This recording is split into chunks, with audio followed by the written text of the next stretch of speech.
अनादिकाल पहले, टाइम नहीं पता। तो उसको ऑप्शन दिया गया, भोग करोगी योग करोगी। तो जीवात्मा ने कहा मैं योग करूंगी। तो भगवान कृष्ण ने उनको क्या बनाया? भगवान ने उनको नित्य मुक्त बनाया। क्या बनाया?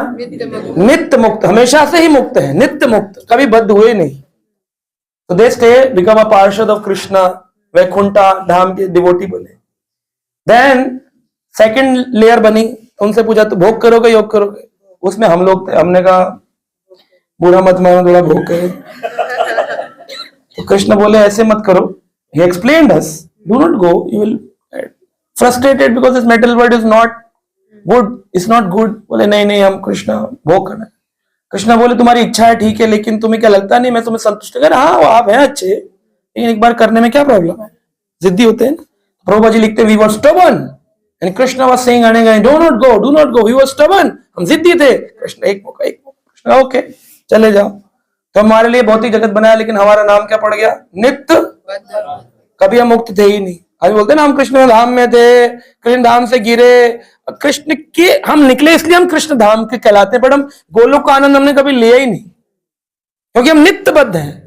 नित्य का मतलब है कभी ऐसा नहीं बोल रहे मुक्त नित्यबद्ध, ऐसा नाम नहीं है हमारा। नित्य मुक्त कभी कभी बद्ध, ऐसा नहीं है। हमारा नाम क्या है? नित्यबद्ध। जब पैदा हुए तब से भोग में आ गए, हम योग में कभी गए ही नहीं। फिर तीसरी लेयर बनी। जब तीसरी लेयर बनी तो उनसे पूछा तुम क्या करोगे? बोले हम योग करेंगे। तो योग करेंगे तो क्या बन जाना चाहिए था? नित्य मुक्त बन जाना चाहिए था। लेकिन वो योग की जो लेयर थी उसमें उन्होंने कृष्ण से कंपैशनेट भाव भी व्यक्त किया। बोले कृष्ण हम आपके साथी हैं, लेकिन हम एक बात देख के बहुत दुखी हैं कि हमसे पहले वाले जो आए ना, ऐसे कभी कभी होता है नए लोग जो जुड़ते हैं वो कहते हैं पुराने वाले भक्त अच्छा नहीं कर रहे, वो वाले ने गलती कर दी, वो वाले सन्यासी का फॉल डाउन हो गया प्रभुपाद जी के। तो ऐसे कई बार लोग क्वेश्चन पूछते पुराने डिवोटीज को लेके। तो उन्होंने पूछा जो पहली लेयर थी वो भोग करने क्यों चली गई? तो उन्होंने कहा कि अब मैं क्या कर सकता हूँ? कृष्ण ने कहा बिकॉज यथा इच्छा सी तथा करो, तुम्हारी जो इच्छा तुम करो। उन्होंने कहा अच्छा ऐसी बात है, तो क्या कृष्ण कभी वापिस नहीं आएंगे? कृष्ण बोले आ सकते हैं अगर तुम लोग तैयार हो सेवा करने के लिए। तो उन्होंने कहा कि मतलब क्या सेवा करनी होगी? बोले you have to go and bring them back by explaining the purpose of being in Golok Vrindavan. तो उन्होंने कहा कि अच्छा, तो बोले तुम्हारा नाम क्या होगा? तो उनका नाम पड़ा नित्य सिद्ध। दे आर नॉट नित्य मुक्त, दे आर नित्य सिद्ध। अब नित्य सिद्ध जो होते हैं उनको सेवा मिलती है, they come to material world in the form of guru. हर आदमी गुरु नहीं बनता ना, वो अलग वाले यूपी में बोलते हैं और गुरु जी का हालचाल है, तो वो वाला नहीं। ओरिजिनल पारंपरिक गुरु है, उसको बनने के लिए कृष्ण प्लान करते हैं, है ना। कृष्ण कृपा बिना नहीं था परिवर्तन। कृष्ण की कृपा होती है, शक्ति भेजते हैं अपनी, फिर वो शक्ति से व्यक्ति गुरु बनता है, चाहे कोई भी लेवल का हो।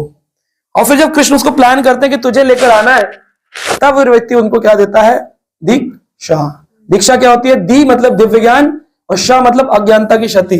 उसकी इग्नोरेंस को काट दिया और उसको बता दिया कि तुम आत्मा हो, तब हुई दीक्षा। तुम्हारा नाम कृष्णदास हो गया और तुम उदास हो गया, तो फिर सुख तुम्हारे अंदर ही है, बस पहचानना है कि तुम आत्मा हो। तो ये बात जिस दिन समझा देगा जो व्यक्ति, वो गुरु है और वो ही आपको मुक्त कर सकता है। तब फिर हम क्या बनेंगे? अब हम हैं कौन? नित्यबद्ध। अब हम बनेंगे क्या?